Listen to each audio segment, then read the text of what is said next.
Hello and welcome everyone to my Fantasy Premier League channel FPL Inklink. My name is Mo and today I'm going to be going through the Burnley players for the Fantasy Premier League season for this season on the FPL game 2021-2022. I'll look into insights for the main players or players that I've highlighted who I think will be worth considering into your drafts, your team at the start of the season, and why I believe you should have these players in or maybe not have them in your squad. So before we begin, let me just say, if this is your first time to my channel and you're viewing my content, welcome. And if you've come back again and you've seen my content before and you'd like to see this video, thank you so much for returning. I really appreciate your time and thank you for returning to watch this video.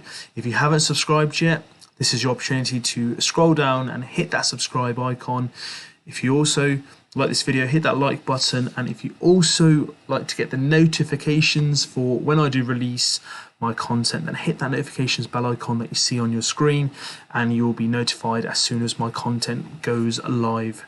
So let's get stuck in and let's talk about the players from Burnley that I believe that you should consider bringing in or maybe not and avoiding this season, especially at the start.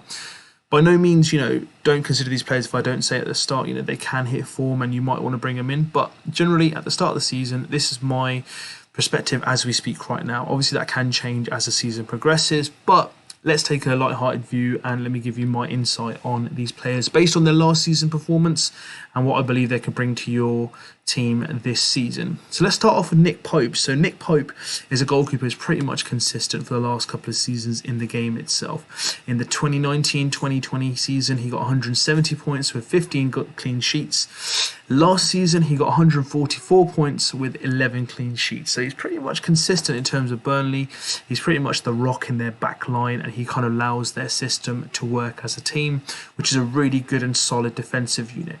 He only conceded 37 goals for a Burnley side, who don't have much budget and they don't really have that many, I'd say, superstar signings in their squad. So he's done really well. I think he's priced fairly at 5.5 mil for the returns he gives you, and he's already selected by nearly 7% of FPL managers as we speak. So if we look at his position or his performance from last season, his overall, he got 4.5 points per game. Now, for a goalkeeper, you're paying 5.5 mil for. I think that's actually a really decent return, because you'll obviously have goalkeepers that are far more expensive than him at 6 mil, and then you'll have keepers who are significantly cheaper than him. But generally, he's not done too bad. You've had Martinez last season, so I can give you his stats. He got 4.89, so he's only 0.3 behind him.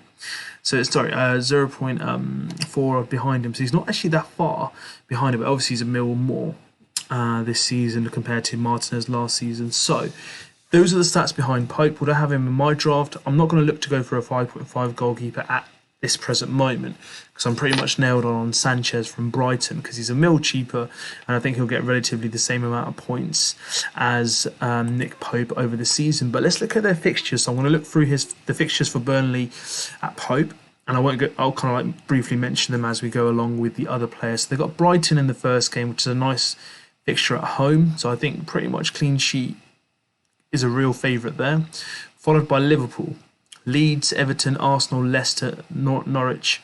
So it's not really much of an easy ride, but after the Man City game, there's a few favourable fixtures where they have Southampton, Brentford and Crystal Palace within 4 weeks.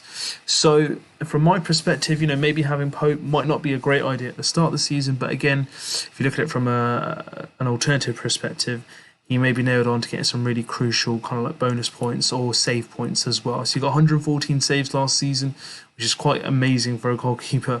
Obviously playing with the team he plays for, they will get more shots thrown at him, twice as much as one of the premium goalkeepers. So Nick Pope for me, he's not in my starting kind of like drafts at the moment.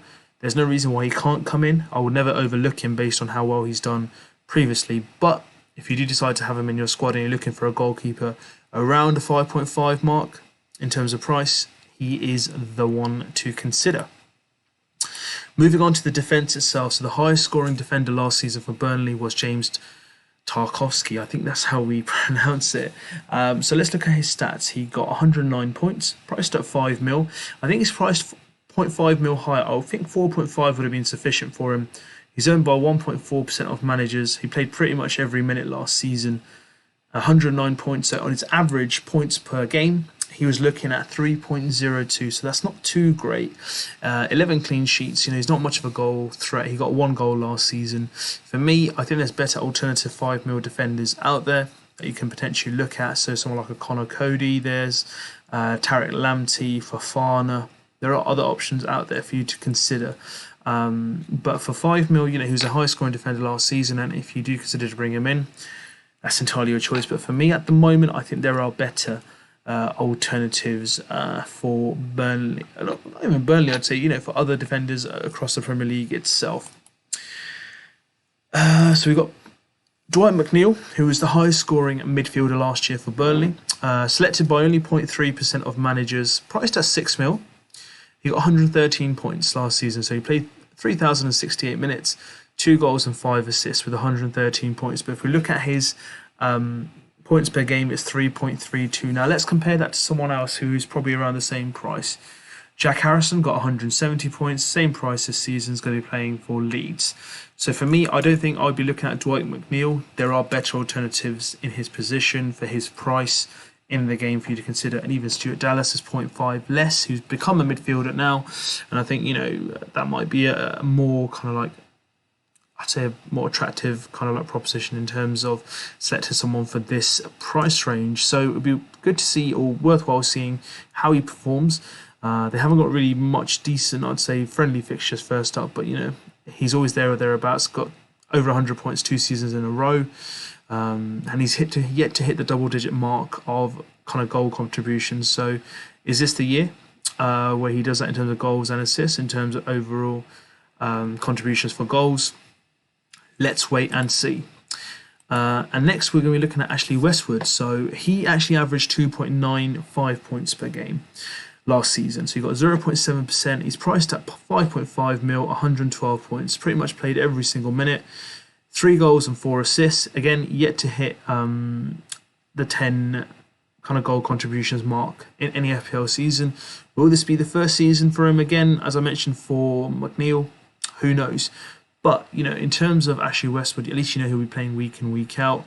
Again, players with similar prices, around 5.5 mil in midfield. You've got, as I mentioned, Stuart Dallas, half a mil more. You've got Souček as well.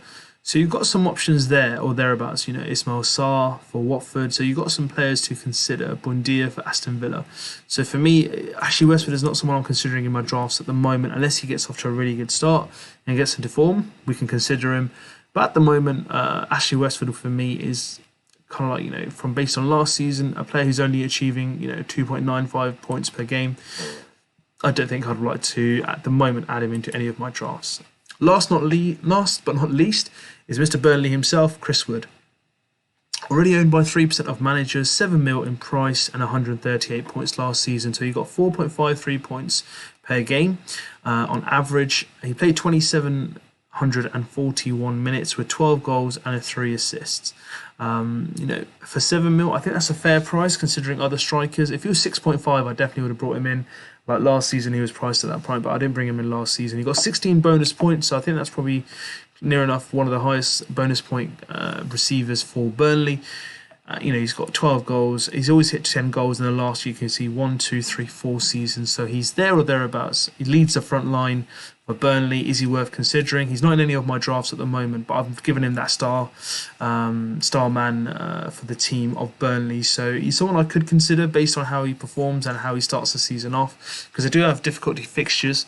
And Burnley are not known for scoring too many goals, but the goals they do score, they usually come through Chris Wood himself. So that's my consideration for Burnley themselves. I don't expect them to score many goals, but I also don't expect them to concede too many. So from that perspective, maybe favouring more of the defender / Nick Pope as a goalkeeper as my review for Burnley themselves from the players I've seen and the stats I've looked at might be a better decision than having Chris Wood or any of the midfielders such as McNeil and Westwood in your squads. Again, if you want to go that way, I completely understand it and I appreciate it. But remember, again, there are better alternatives, which I've listed, in my opinion, in the game as we speak.